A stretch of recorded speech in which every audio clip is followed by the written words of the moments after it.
Hey, I'm training to be a championship cuber and documenting the process. If you're new here, every week I make a training plan for how I'm going to work on Rubik's Cubes, log every single thing I do in a spreadsheet. Then I make a video like this where I reflect on my last week of training, talk about what I did well, poorly, and how I can improve the next week. My ultimate goal is to make the finals at a major for everything from 3x3 up to 7x7, although who knows what 3x3 because of how good everybody is, sometime between now and the end of 2031. Today, we're going to recap last week's training and talk about what I'm going to do next week, and then I'm going to yap in the middle about kind of the idea of having fun. I am a very naturally results-oriented person, and my bent is to say it doesn't matter if I'm having fun cubing. If I'm getting faster, then that's great. But I'm kind of rethinking that right now, so I'll talk about that a little bit. My next competition is coming up on Saturday. The only event I care about is 3x3. The others I'm just doing because they're funny. Sponsored by thecubicle.com. Use code TRUE at checkout for 5% off to support what I'm doing if these videos give you value. All right, so what did I work on last week? Changing up how I track a little bit. Normally I track time and the solves that I do. So I spent 8 hours on 3x3 and I did X number of solves. Right now I'm only tracking numbers. And the reason for that is I felt like time was becoming a little bit restrictive. I was getting so focused on putting in X amount of time that I wasn't focusing on how my mind was doing, which I'll talk about that a little bit later. But about 500 3x3 solves this week, and then a good number of 5x5, though not nearly as many as weeks previous. I was out of town a few days this week, so not as much practice as normal. Notable time stuff, 5x5, I continued to have great drops this week, 53 PB single, 1 minute, 2 second average of 12, and a 104 average of 100. These are very, very solid times. This is like a 2 second drop in 3 weeks from my average of 100, which I'm very, very, very happy with. 3x3, early in the week, I was getting 11 second averages of 50, and then I ended the week at 10.1 to 10.2. And I'm okay with that because about a week ago, last Thursday, I started implementing a whole bunch of new things after some advice from Dylan Miller, specific regrips, specific ways of turning. You can check out my last week's video if you want to hear about those. And toward the end of this last week, they all started to sink in. 3x3 has kind of been the bane of my existence for the last few months, and what I'm concluding right now is that it is not that deep. So my goal is obviously to be very competitive. I've been saying I want to get to a final and a major for everything from 3x3 to 7x7, and 3x3 is by far the most competitive of all of those events, right? You've got all these kids in China who are putting down insane new records with really, really hard methods like ZB. I was like, I should learn ZB, and then I realized, man, learning ZB is really, really difficult.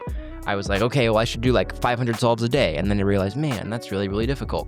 And the more time I spend around 3x3 and the more I talk to fast people, I'm kind of realizing that basically what I need to do is chill the heck out and solve a little bit and enjoy it, focus on putting in good work, like looking ahead well, fixing a few things every few weeks, and just give it time. And if I don't make finals, I don't make finals, because the skill cap in 3x3 right now is unbelievably high.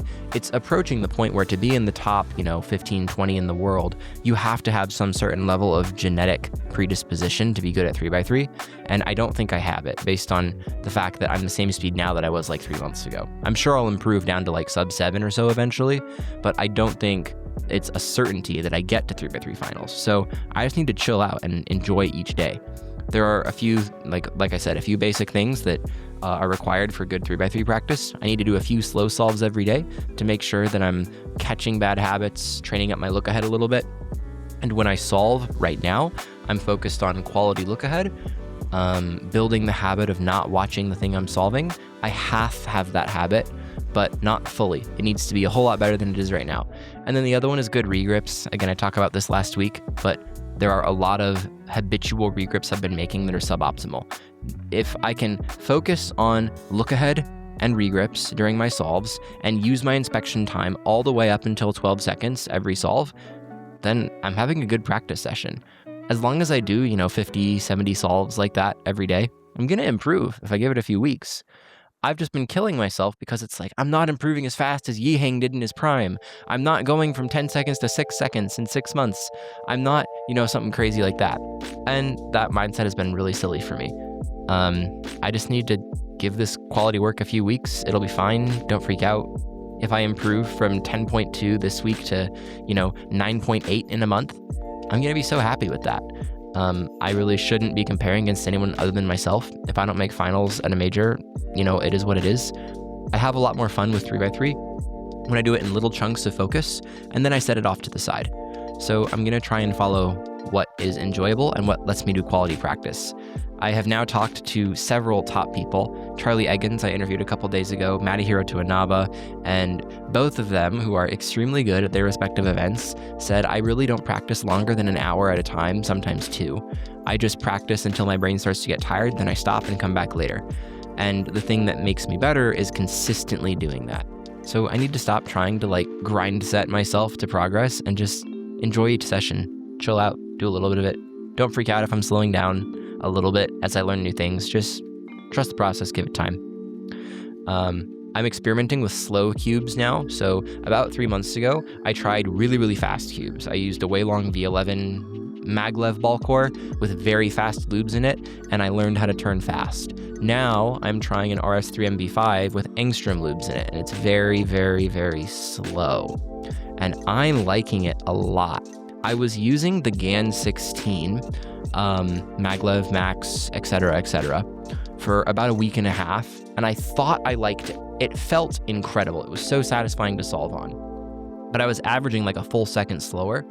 I was averaging, mid 10 seconds, and then I switched to that cube and it felt great, and then my times jumped to 11 flat, 11.1. And I was like, that's weird. It must be all these new things I'm learning from Dylan Miller. But then I switched to the RS3 MV5 and I lubed it really, really slowly. The Cubicle sent me an Engstrom setup one, and I have 3 more of those sitting sealed in the packaging. I'm going to make a video testing out different slow setups on the puzzle and how they affect my solving. And I realized the slow cube just works better for me for a lot of reasons. One is it enables me to look ahead more naturally. I don't have to think as actively about slowing down my turning. Second is the accuracy of last layer turning. When I get toward the end of a solve, having a slower cube makes it way easier for me to get into flow state and turn crisply and smoothly. And the third one is the flexibility of the RS3 MV5. The cube doesn't try to be fancy. The GAN 16 is the same thing that I've felt about all other GAN cubes. They try so hard to be fancy that you lose some of just you and the cube. There's so much technology that it doesn't let you be as raw. So the RS3 MV5 doesn't have any of those faults, and I'm really, really enjoying it. So yeah, using slow cubes now. Again, it's an experiment. I might go back to the GAN, I might go back to the Waylong, a fast version. Who knows? I'm still experimenting and seeing what works well for me. Next thing about this last week is big cubes are just so fun. I said a second ago that I can't really go more than 75 solves on 3x3 without kind of starting to not like it. Dude, I put out an average of 50 on 6x6 a few days ago, and I went straight through the average of 50. It was almost 3 hours, and I looked up and I was like, that was amazing. I could keep going. Big cubes, I just sink into. They are so fun. So I'm definitely gonna follow the urge to get good at big cubes, because the advice from every top cuber I've gotten is follow what you have fun with, and that will help you improve faster. I've been fighting that urge because I know that I am worse at 3x3 than I am at big cubes, but it's okay if I'm bad at 3x3. I'll talk about that in a second here. So I wanted to talk about this whole idea of having fun while practicing and whatever, because a lot of what I thought about cubing for the last few months was it doesn't matter if I'm having fun while I practice, I just need to do what's optimal. But the more fast cubers I talk to, the more I question that. Because everybody who has gotten fast that I have talked to says you get fast by doing what you enjoy. And at first I was like, that's silly. They're just exceptions, and if somebody came along who really did what was hard, they would get fast. Examples are most of the kids coming out of China. The thing is, I'm not a 6-year-old in China. I don't have family or coaches who are going to drive me really hard. I'm doing cubing in its entirety because I enjoy it. I have jobs that earn me more money than cubing ever will, even if I have a huge YouTube channel. I just like the act of solving cubing, and I have this YouTube channel because it's fun, and I want to help grow the community a little bit, and I solve because it's fun. So I need to embrace that. And I think that if I embrace the fact of having fun while I solve and practice, then I'll actually get faster in the long run. So that means not beating myself up over my 3x3 times. It's okay if I plateau for a few weeks. I'm not a failure. I'm just, learning new stuff. Solve in a way that I enjoy. if I enjoy big cubes so much, then totally sink into them. Like, spend my hours grinding 5, 6, and 7. Get way faster at those. Maybe get to a major final for those in like 2 years instead of 5.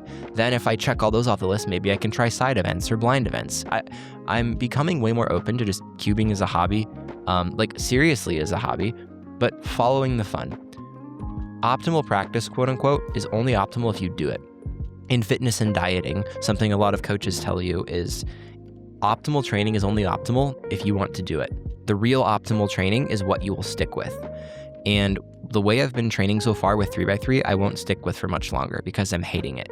But if I drop back how much I cube each day to 50, 60, 70 solves, I do some slow solves beforehand, I give myself permission to take a few days off each week, and I trust that over the next 3 or 4 years I'll get faster, that's great. I'm not trying to get sub 6, I'm trying to get sub 10 right now. So just, chill out, enjoy this stage of the journey, and it is what it is. That wasn't super structured, but that's the main thing that has been on my mind about cubing this last week, kind of healthier mindset about it. Show the cubicle one more time, code TRUE at checkout, please, everybody. It helps me stay sponsored and be able to do cool things with the channel. All right, so this next week, how am I going to practice if I'm thinking more about having fun while I practice instead of just, grind, hustle bro mentality? Dude, some of the comments about my TikTok hustle bro mentality are absolutely savage. It's really funny. Okay, so basically this week, I'm going to try to follow the vibes more than I'm going to stick to a training plan. Experiment. Not going to do this forever. Still learning how I work best.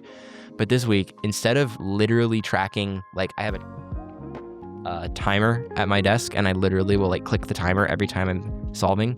I'm not going to do that this week. I'm going to keep track of how many solves I do each day, but I'm not going to be I must spend 3 hours cubing right now. I'm going to be willing to do what I enjoy. I'll always start my sessions with 3x3 just so that I get some of it in. But then I'm just going to follow the wins on 4x4, 5x5, 7x7. I'm loving 6x6 right now. I'm loving 5x5 right now. I want to sink more into 7x7. And I've been keeping myself from doing big cubes because I know I have to do 3x3. I'm going to let myself sink into those things. And then the biggest thing with my practice this week is to trust the process. Middle of this week, I was literally thinking I should just quit 3x3 for a month completely and let my brain reset because I'm not improving. And then the day after that, I dropped a full second on my average of 50, an average of 100 the next day. And it was maybe I should just chill out, enjoy my solving each day and trust time. So that's what I'm feeling going into this next week. It'll be a lot of big cube stuff and a little bit of 3x3. That's it for this week. I'm going to do shorter videos like this from now on because I think the longer ones mostly disincentivize people from actually sticking with the whole thing. I would rather these videos be 15 minutes long, which is right about where this will land, and people just watch the whole thing and enjoy it, versus me make an absolute crazy hour-long thing and a few people watch it all. So yeah, leave your questions, comments down below, and I'm going to get back to work.